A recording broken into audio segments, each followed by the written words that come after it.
He couldn't take the lug nuts off the vehicle. He was using like a pneumatic wrench, and those hook up to air hoses, and air pushes the piston. I don't know how the inner workings of those things work, but airflow causes it to spin, and it takes your lug nuts off or whatever else you need it for. Well, he was sitting there, and it wasn't working because he didn't hook it up to the air hose.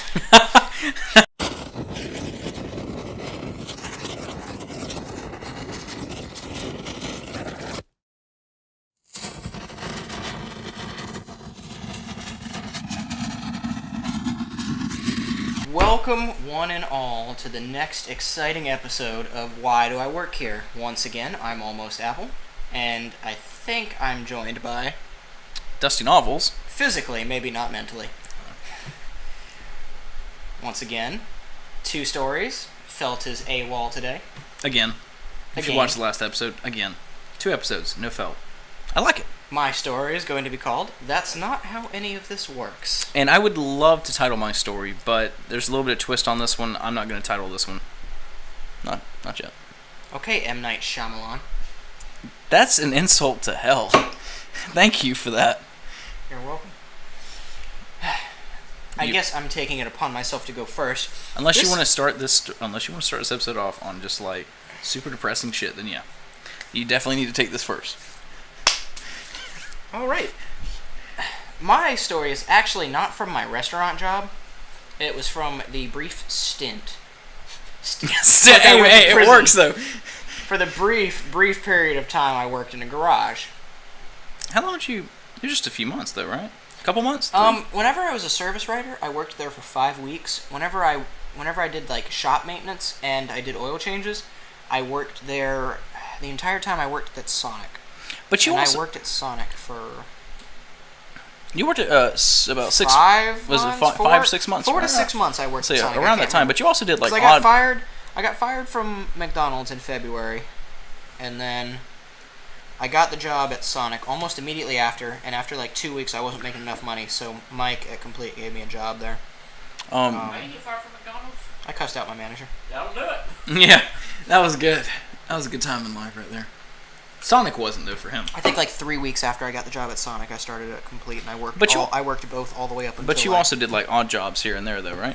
Yeah. Anyway, I worked at the garage for roughly 4, 5, 6 months. Somewhere no less than 4, but I didn't work there longer than 6. I know that for a fact.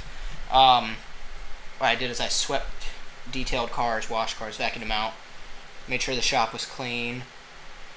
Basically custodial. Yeah.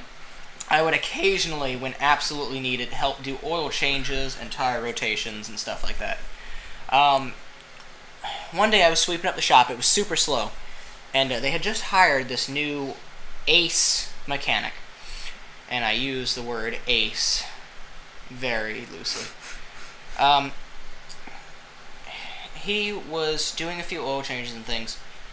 He's supposed to be certified in everything, so, like, literally, like, rounded mechanic could do anything. Bring a car, he'll tear it down, put it back together, better, engine good work, as new. Transmission work, fuel system, like, all that, whole 9 yards. Which clearly he wasn't.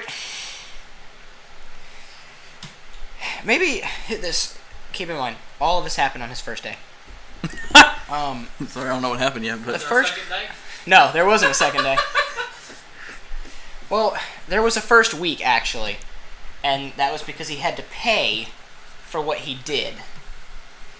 So he worked for a week, got his first paycheck, and then got fired.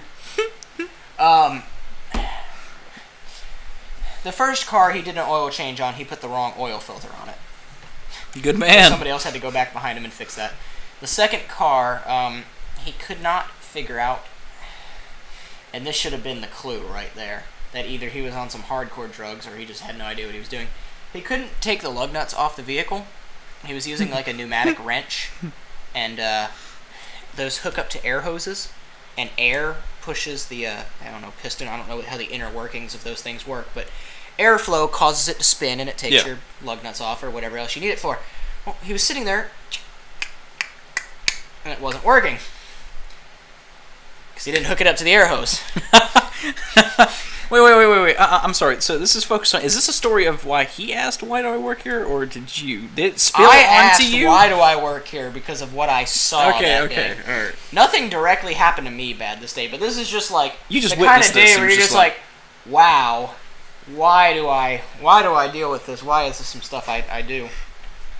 But so after one of the other mechanics came up to him after a few minutes of watching him, he was like, you got to hook that up, right? He's like, what are you talking about? It's charged, right? It's supposed to be. He's like, what do I got to do? Plug it in? Bitch. Hooks it up to the air hose, takes the tire off. He's like, oh, see, I'm used to like an electric one. Of course. A what? Of course. Anyway, so gets that done. Third car of the day. And this is still early in the day, isn't it? It wasn't even noon. Third car of the day that he had to work on. And I don't know how familiar you are with shops, garages. Some garages have the thing where you pull over like this hole in the ground, and the mechanic is like down in a pit. Yeah. And they reach up and they work on the car. Some shops have hydraulic lifts where you pull into like a designated spot, and you put these two sets of bars and you flip them out somewhere behind the wheel hub, and then you lift the vehicle up from its frame. And then there's another type of lift, and there could be more, these are just the three I've seen, where it's pretty much this entire platform that you drive up on, and it's like, it's solid, like your wheels are on something the whole time, and then the vehicle lifts up. Those are the three types of lifts, or like, systems that I've seen. I'm sure there's probably another one or two out there. But this one that happened was one of the ones where you pull up to a marked spot on the ground, and the spots are marked. Okay, so it's kind of foolproof. Like, there are tire spots. I mean, some vehicles are longer, some vehicles are shorter, some of them are, like, width differently. But as long as you're roundabout in this area, you're good. You're solid, yeah. You're good. So he pulled up to the line. He got on the marking just fine. That's not the problem. Put the two bars underneath each side of the vehicle and spread them out. Now, hydraulic lifts operate with the pull bar. I mean, I'm pretty sure there's different ways. He goes over, he pulls a switch, starts lifting, right? Yeah. So, the bars, like, they make contact with the vehicle and they start lifting it. And immediately, like, it's not looking right. Like, I've seen several times where cars go up and you can just tell, like, okay, yeah, I think it's in the right position. It, like, he picked it up and it teetered a little bit.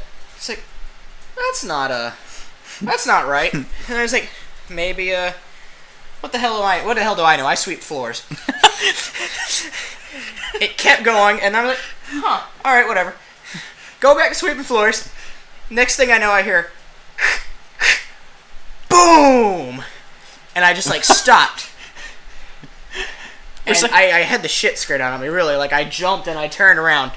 The car is sitting with the front two section of the car on the bar still. Like, pretty much vertical, like an airplane taking off at a runway. The back two columns were not sitting on a support beam. He had it sitting, like, on the fender, the skirt, I think is the part of the vehicle I want to refer to. So pretty much it just ripped the plastic parts of the vehicle right off and scraped straight up the sides of the vehicle. And ripped the skirting and some... Not the frame, but like the fiberglass parts the vehicle is made up of. I'm sorry, before you go, this is the third car. This is the third car this happened to. He didn't work on a fourth, did he? No. Okay, good. He ripped that up. The car's all jacked up. The back of the bumper is smashed in. The trunk is jacked up. And I know the owner to that shop too. I can only imagine his reaction. I don't know what happened. Because I left. Smart man. I walked. You only sweep floors. I went across the street to the gas station and chilled out across the street for a minute. Because my mother was the shop manager. And the owner were walking out the door. And walking across the street, all I could hear were things that cannot be repeated on our channel. Goodness. And so I just chilled across the street for a little bit. That is so bad. Wound up being that the overall damage to the body of the vehicle. Luckily, he didn't damage any actual like critical parts components of the car. Or anything. He didn't damage like the suspension system. He didn't damage any of the undercarriage. It was all pretty much cosmetic.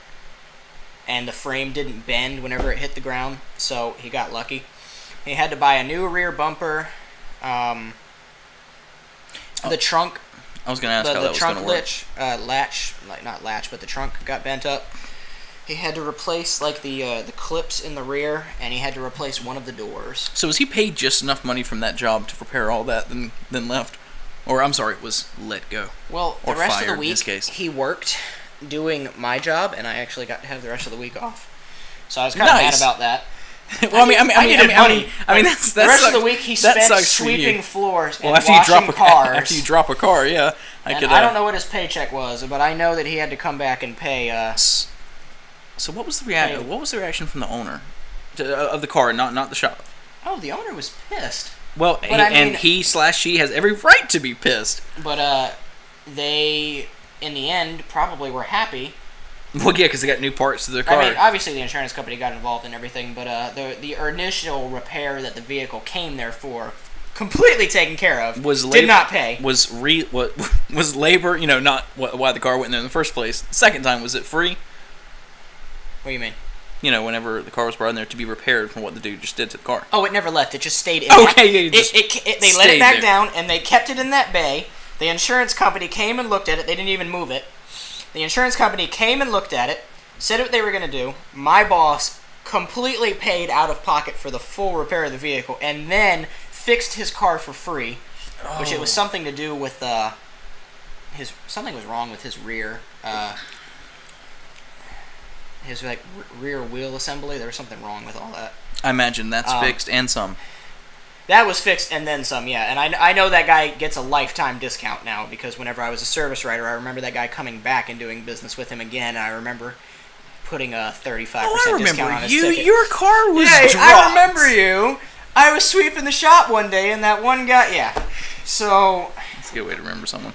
I kind of wish I had been in the shop, but I kind of don't wish I had been in the shop to see what had happened. But needless to say, it was pretty bad for that guy. He didn't die, so could it really have been that bad?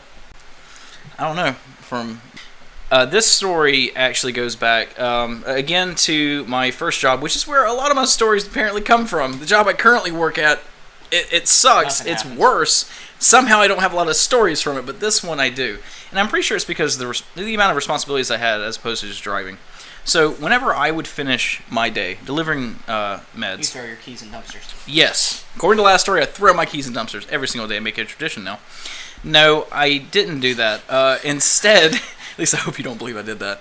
Instead, I would fulfill the role of either pharmacy technician or a cashier.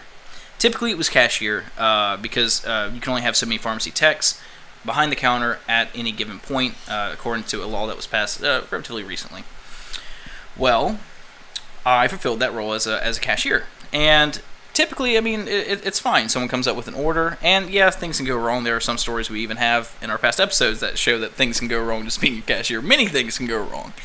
But this day was actually going okay, which obviously leads us to the point to where it didn't go okay. Near the end of our day, because we had closed at 6 at that point, I think it was around 5 o'clock, and we had this lady come in.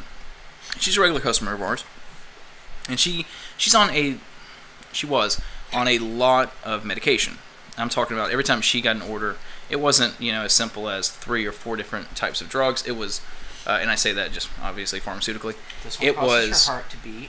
This one lets you breathe. It was like that one causes your mind to operate. Yeah. This is so you can have healthy bowel movements. Pretty much. Yeah. Go ahead and make your little quips now, because you're gonna be pump unable to in a second. But essentially, Apple is right. She had a drug for every type of just basic day-to-day thing that you need to go. She had heart medicine. She had a lot of psychological meds, and.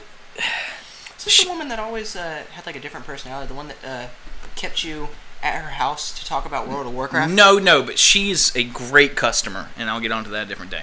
But no, this lady, she was actually a really good customer of ours. Her and her family, they had their meds filled.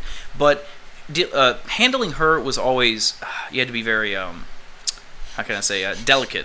Just with the amount of meds. Yes, the amount of, thank you. The amount of meds that she got, we always tried to make it as easy as possible for her to come in, get her drugs, and then leave. Well, we had one day to where she had come in, and this, like I said, at this day it was around 5. It was a good day, but we were still pretty busy. So she came in, and we had an order of, I believe, 17 different medications for this one person now. And, I mean, that's not completely uncommon. There are plenty of people who are on actually more than that, 20-something medications. But it's still a lot. It's not what you want to be on day to day. Well, she had to wait for a little bit. And it got longer and longer and longer. We tried, but it was just a big order. And there's a lot of steps, and I've explained this in previous videos, that you have to go through to just fill one simple medication. So we had 17, and that's not including the amount of people that came in before her and the orders that we were currently working on. When it got to about her turn, and she started to get very, she was unsettled at this point, very unhappy, very irritable, waiting as long as she did. She got to the counter, and blood pressure through the roof. And I know this because this was one of the reasons that led to what's about to happen to her. Well, she had effectively... I remember this now. Yeah, okay. she had effectively, just as we were about to ring up her medication and give it to her, effectively a stroke. And what was really bad for this was that when she had, that's terrible that you're even slightly smirking. So close. You were so close. You're a terrible person. I know. I've been telling everybody this. You're such a terrible person, and feel free to just let him have it in the comment section. Bless her please. heart. But she was so close. I mean, yeah, it was close. Another 2 minutes. If she would have just held off. It made it ever so tragic. But she had fallen back. The problem is, it wasn't necessarily the stroke. It's how she fell. She fell directly on the back of her head, and it had cracked open. Like, no lie. Blood. A lot of blood. And just that he is somehow making light of this. You're it's death. People die. You're a terrible human being. Show me someone who lives forever. Okay. Anyway, all right. So getting past this, Felt, put your hand down. You don't know all right. that So yet. getting past this guy's morbid sense of humor, and no pun intended with the word morbid. I didn't notice that until I didn't really pay attention until you noticed. Well, I know someone. Now you're playing along. Who's really the messed up one here? I'm not trying to. It was a play on words, and it was wrong. Anyway, essentially, I don't want to go into too much detail, but she died. No, I thought she made it. I almost kind of want to hit you for the sake of anyone who has lost someone like that. All right. Well, that was a pretty bad day. No, Dusty, I don't have any family. They're all dead. Except for your mother. Except for my mother. Anyway, this obviously caused a huge scene with a lot of the customers that we had, whether it be in the retail department, pharmacy department. Were there other people in the store at the moment? There were so many other people in the store when this happened. And a lot of people tried to help. The best they could. Nothing could be done regarding this situation. Legally, we had issues. We had investigators come. We had people seeing whether... There was a lot of factors to include in here, but it was eventually concluded that it wasn't on us that this had happened. It was contributing factors. And that was nothing related to pharmacy. I mean, technically, if you want to be technical about it, had the medicine gotten to her slightly faster? Well, no, because the medicine doesn't really work like that. I mean, even if she were to take it, 10, 15 minutes before this happened, none of this would have helped subside what was going on. And I'm not going to go into detail exactly what had happened that led up to that, but it was a very long, trying process, legally and emotionally for a lot of us there, especially me. I was at the counter. She was directly in front of me when this happened. I didn't know how to respond completely to it. Honestly, I don't remember too much of it when it actually happened. I just remember of the aftermath. I would trust me. It wasn't. You call 911. And I didn't have to call 911. Everyone else was already on that bandwagon. But that was a pretty shitty day, and I know. But the whole point of this why do I work here, whenever Apple was originally drafting it, was that there's going to be a lot of comedic stories because there's a lot of things that happen to us on the day to day. That's just priceless, and you can't help but wonder why the hell you do work at this place. There's also the threat of starving to death is very cohesive. Yeah, apparently for his restaurant, and obviously it's different depending on each job. But we also wanted to touch on a more serious side of things. That way, if you're looking to go into a field or what Novels have you. wanted to touch on a more serious. I'm sorry. Novels I wanted to touch on something more serious because I also wanted to raise a little bit of situational awareness whenever you go into these jobs, what you could be exposed to, what can happen, and has happened. Touched on that. If you work in restaurants, you're going to deal with assholes. You're going to work with assholes. You're going to become an Prime example, this guy right here. Although you're going to lose all compassion for your fellow human beings. Although I would say that he wasn't an asshole before this job. What? But no. Anyway, that has been another exciting episode of Why Do I Work Here? I'm Almost Apple. That's Dusty Novels, and we'll see you next time. Except for your mother. Except for my mother. Anyway, and her 49 cats. Thank you. Go fuck yourself. Thank you, Phil. Just chime in, man. Just chime in. Like every bit of yourself. Like go fuck every inch of yourself. But this caused obviously a huge. Sounded wrong. Guy that comes sits down and gets the 8 Big Macs and the Diet Coke. Yeah, I'm talking to you. But don't judge me. I understand clearly after if you could fit Apple 8 just Big said. Macs in your fucking mouth, Phil. You want to see that happen? I'll go buy 8 Big Macs right now. Yeah. Anyway.